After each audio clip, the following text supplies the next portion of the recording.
Почитувани граѓани, почитувани новинари, почитувани кавадарчани. Владата предводена од СДСМ продолжува со грижа кон земјоделците.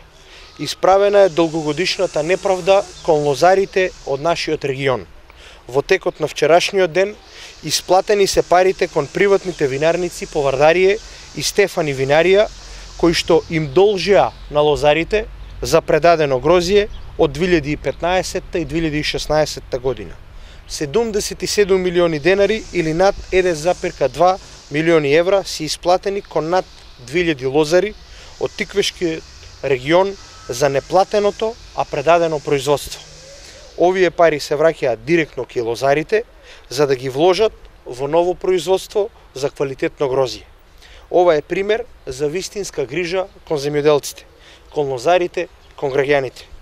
Продолжуваме со спроведување на политиките што обезбедуваат грижа за земјоделците, унапредување на земјоделството и повеќе пари кај секој граѓанин, кај секое семејство.